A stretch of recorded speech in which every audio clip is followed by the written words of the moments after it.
Before returning to the early internal workings of KQED, I wanted to ask you about Frida Hennock, the first woman commissioner on the FCC.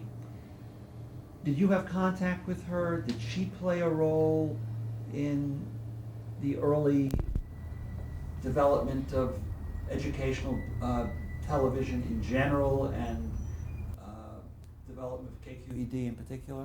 Well, in general, no question about that. She was the one who persuaded the other 6 members of the FCC against their will to reserve the channels to begin with. The thing I find most interesting about her role in persuading these FCC commissioners to reserve the channels is that her idea of the use of these channels was closer to mine than it was to most of the people who then put these channels on the air. Her idea was to be competitive with commercial television with a specific kind of programming, although broadly cultural programming.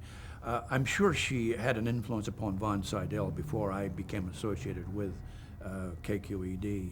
I met her only once. She came to San Francisco in the first few months of my position with the Bay Area Educational Television Association. And she was at the Mark Hopkins Hotel, and we met at the Mark Hopkins Hotel. As a matter of fact, we met on what was then called the merry-go-round bar. You sat on a bar and the thing moved around. And I got dizzy, not because of the movement of the bar, but because of Frida Hennock. She was a powerful personality. And I said, Miss Hennock, I don't know if I can do this or not. We have no equipment. She said, you're going to put this station on the air and you're going to find a way to do this. And I just felt I was under orders to do it. To that extent, she certainly had an influence upon KQED. She just wasn't going to let any of us give up, is what it would have amounted to. We were talking about the financial problems of the station initially.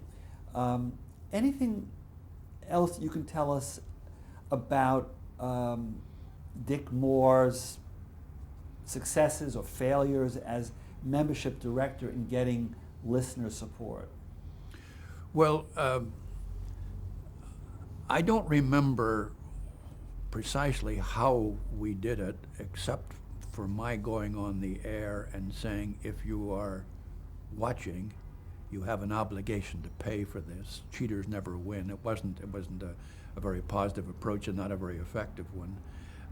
I don't remember what Dick Moore did. Probably began to go to organizations. Certainly the key organization in our life at that point was the American Association of University Women.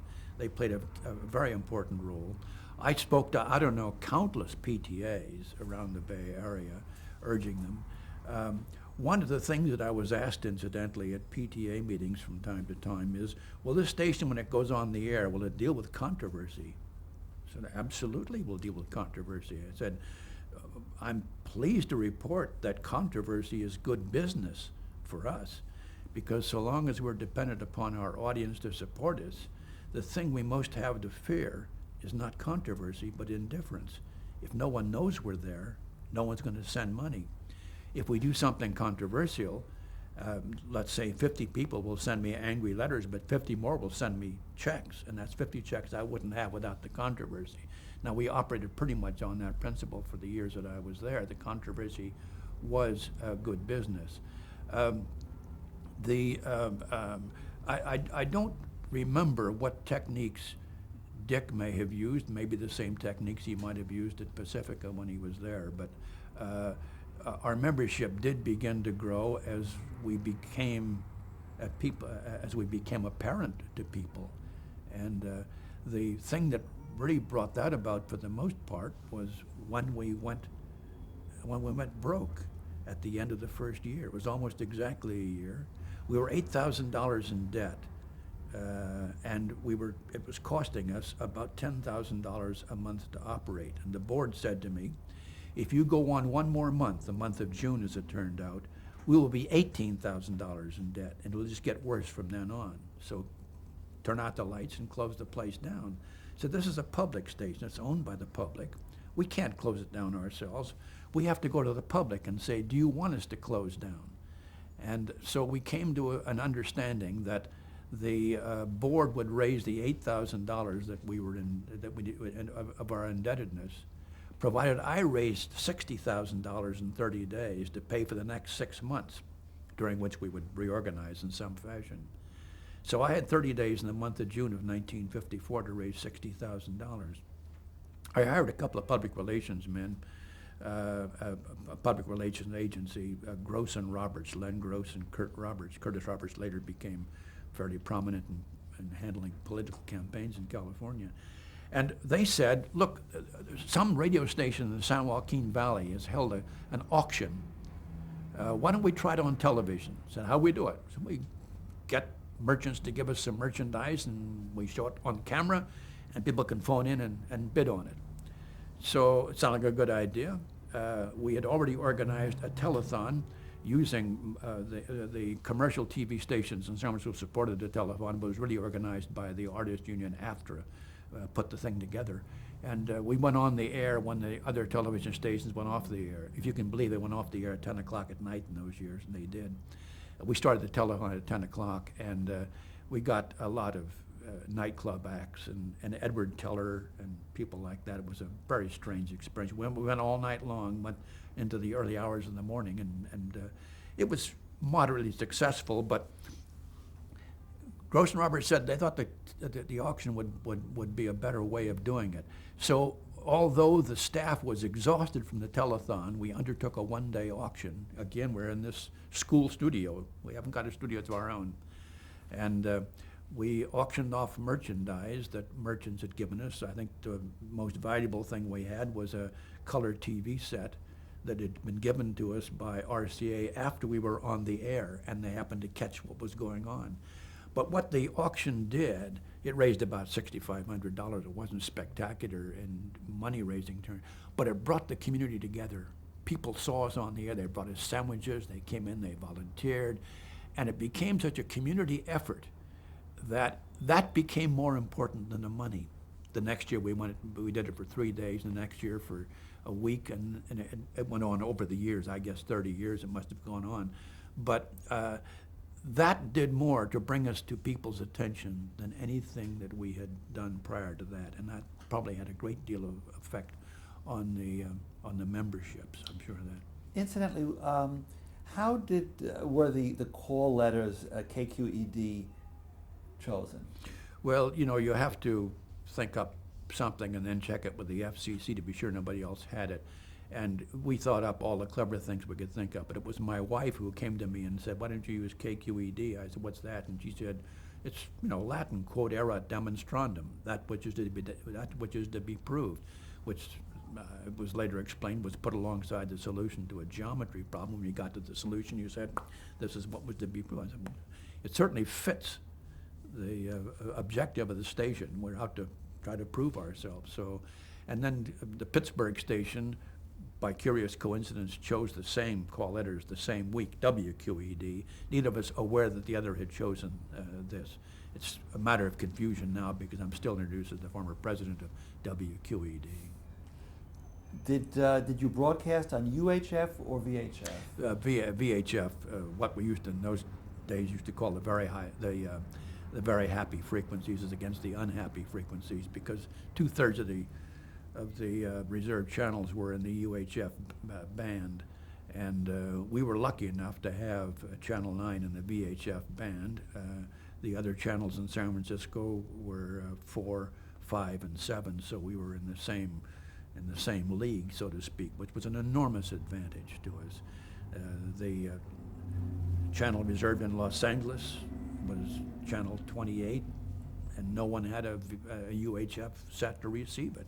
There was no point.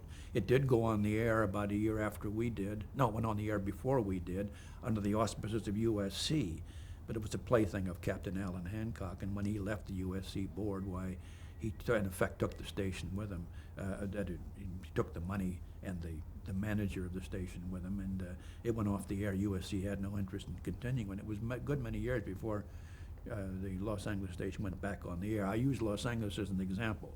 The same sort of thing happened in Washington, D.C., and in Philadelphia, in key cities where public broadcasting should have been seen at the very beginning. It wasn't because of the UHF. So it's a critical question that we had, the Channel 9 allocation.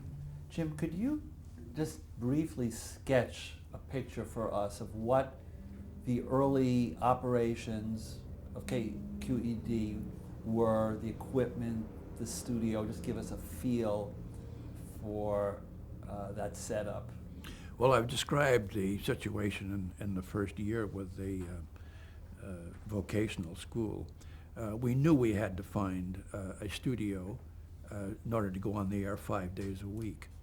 And we scouted the San Francisco area for something we thought we could afford, and we found an old ramshackle building in the industrial section of San Francisco south of Market that had been a garage for the storage of telephone company trucks.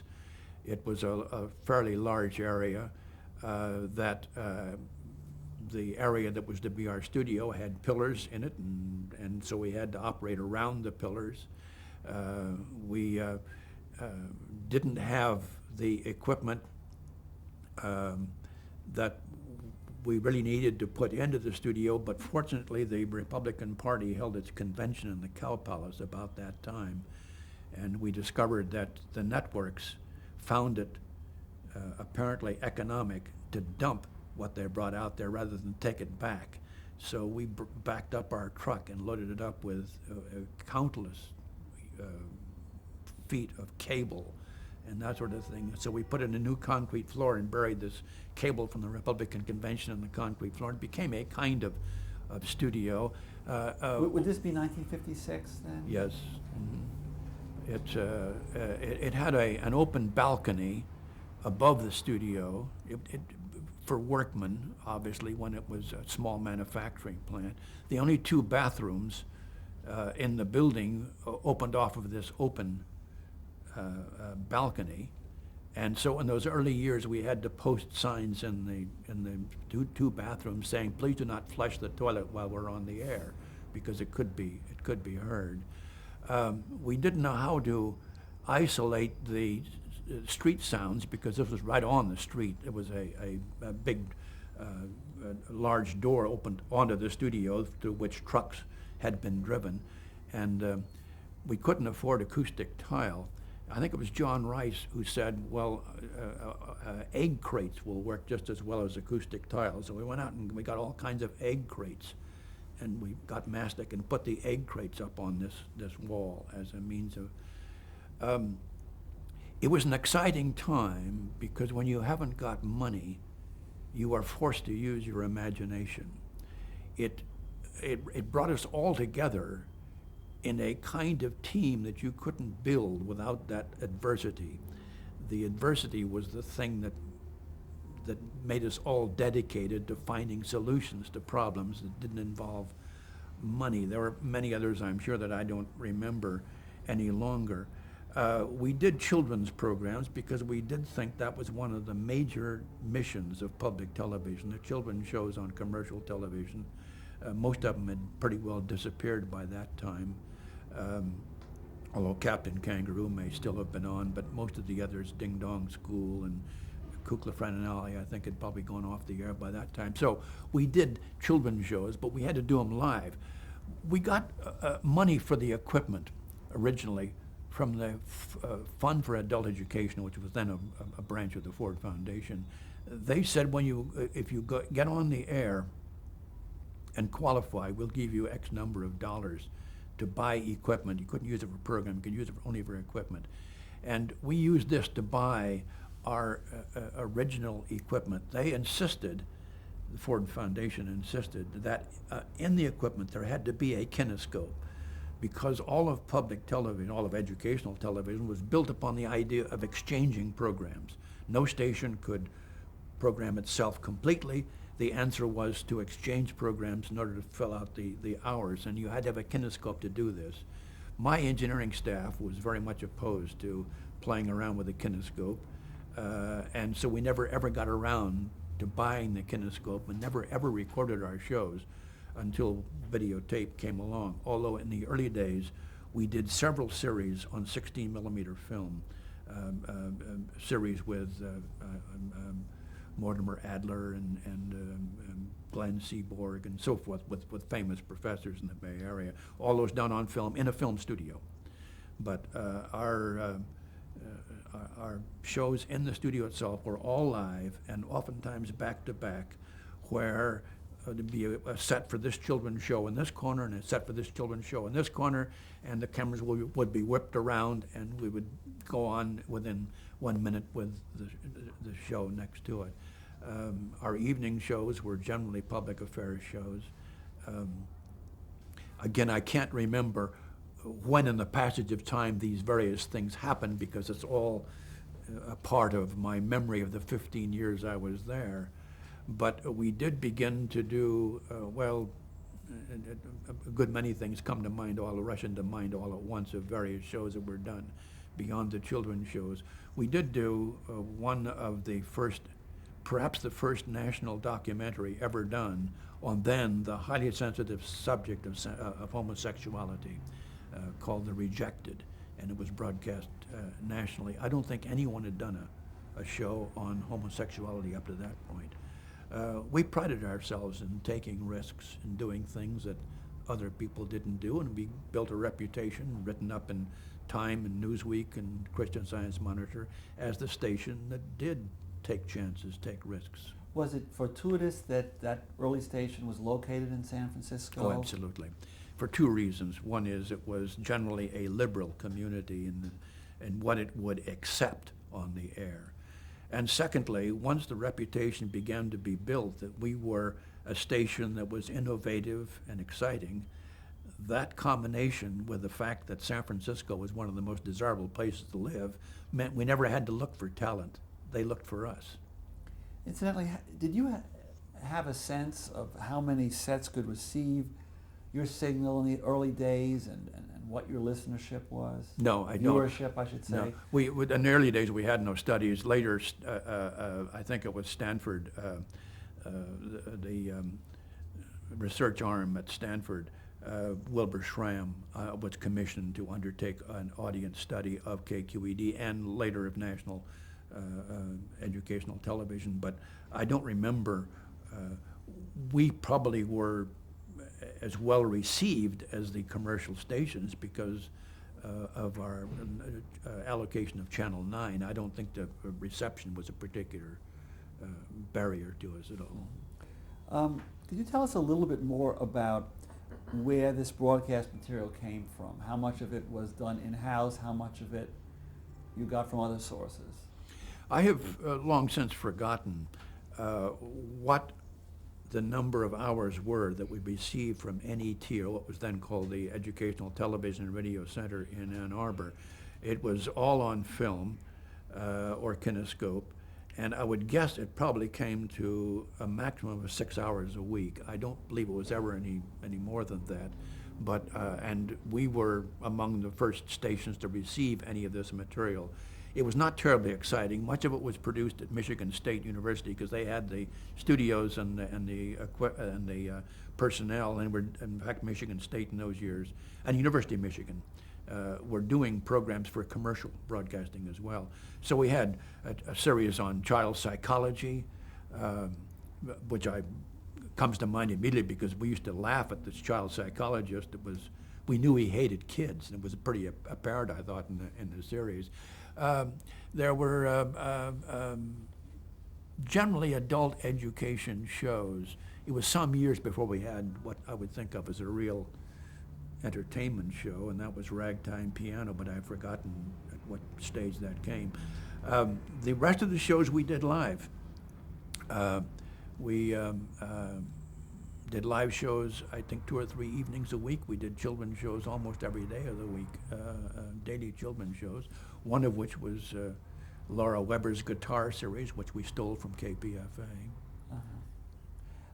Key question, who decided what would go on the air? And did the board of directors play any role in this process? John Rice decided what went on the air, and the board played almost no role. I felt it was my task as the general manager to set the direction, to say to John Rice, John, this is where I think we ought to go, but you'll have to tell me how we get there. Much of the programming reflected John Rice's eclectic taste. There's no question about that. On the other hand, I had strong convictions about the role of the station in relation to the community itself. I somehow thought we were going to reform things. I thought that if people could understand, if we could show people on television how it could be, it would be. I was wrong about that, but I still believe in doing a certain amount of that kind of thing. There were only a few cases, very rare, in which the board interfered with programming, and one of them was on the program I've just mentioned, The Rejected. One member of the board said that he felt that if we did this program on homosexuality, we would encourage homosexuality. The implication was that we would apparently create homosexuality among viewers. And he said that if we ran the program, he would resign from the board, which is a rather powerful influence upon the rest of the board. But the board chairman in those years and in subsequent years, and I always had an understanding, it was a very clear understanding, which is that they set the policy, I made the day-to-day decisions, and I had the freedom to make those decisions, but I bore the responsibility for the consequences. That if I made a decision that would damage the station, then it was quite clear I would go. And it was also clear that if the board made the decision, the board wouldn't go. There was no recourse as far as the public was concerned if the decision was made by a committee, by a board.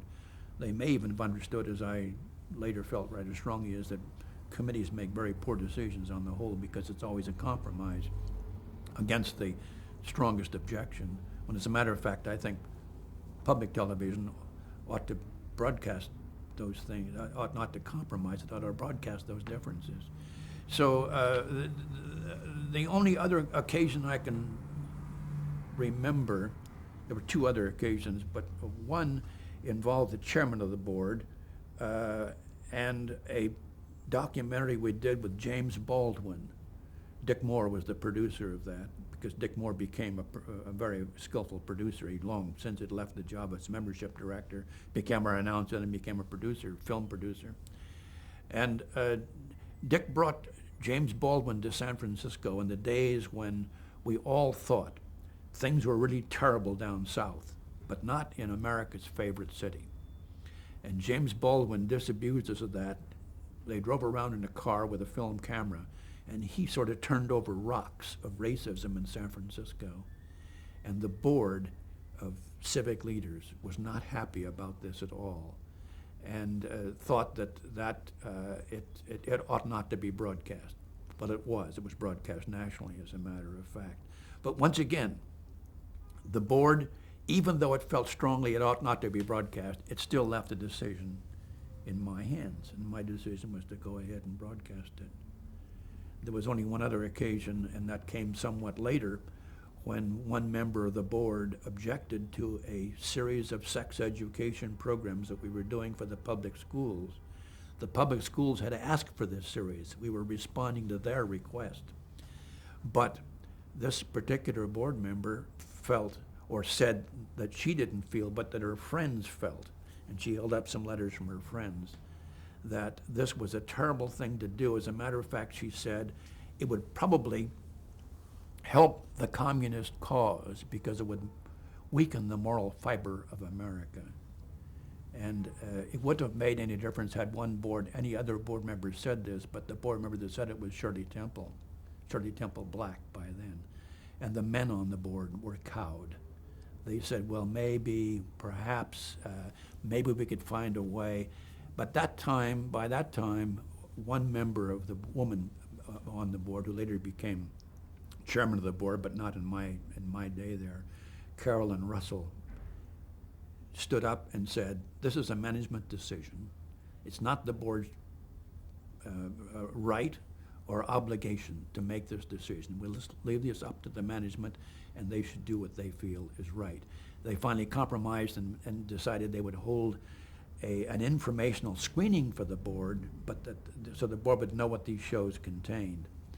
And we held an informational screening, and the new person who showed up was Shirley Temple. And she looked at the films, two of the films, and turned to me and said, "You're doing the right thing. You ought to run these." We've been talking about board reaction to some of the programs.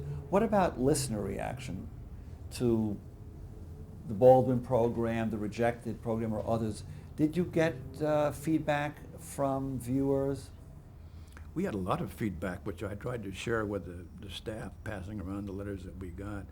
I don't remember anything specific, Ralph, other than to repeat what I said earlier, was that all of this controversy only got us more viewership because it brought more attention to KQED as something unique. And had we been like everything else, we would have been ignored. Now, you touched on the Educational Television and Radio Center in Ann Arbor, which was the predecessor of National Educational Television, NET. What was the role of the center in the early years of educational/public television? What was KQED's relationship with the center and your own relationship with its president, Harry Newbern? Well, the center was created not much before KQED was created. As a matter of fact, these things all happened, of course, in 1952. The FCC made the allocations, and these things happened in late 1952 and 1953, and of course 1953 I was a part of Beta. It was a decision made largely at the Fund for Adult Education. Scott Fletcher was then the president of the Fund for Adult Education. He'd come out of adult education before he joined the Ford Foundation. And he and those around him felt there ought not to be a centralized production center in public television. It ought to be much more, it ought to be unlike commercial TV, which was heavily centered in Hollywood and New York. We would not be a Hollywood, New York axis. We would draw upon everybody in the country. And so the center was created as a point of distribution of programming that was generated in the stations. It was simply to gather those programs and share it with others, and created as the Educational Television and Radio Center with a heavy emphasis upon education, and thus the first president that they hired was the president of the University of Oregon, Harry K. Newbern. Newbern had an assistant named Lyle Nelson at Oregon, and Newbern got into a severe auto accident and couldn't go to Ann Arbor. In fact, the idea was to set this up in Chicago because it was going to be a mail network, and Chicago would be the ideal place for sending mail out. Harry Newbern wanted to live on a campus as he had done in Oregon, so he chose Ann Arbor. All right. This might be a good place to take a break, and then we'll continue.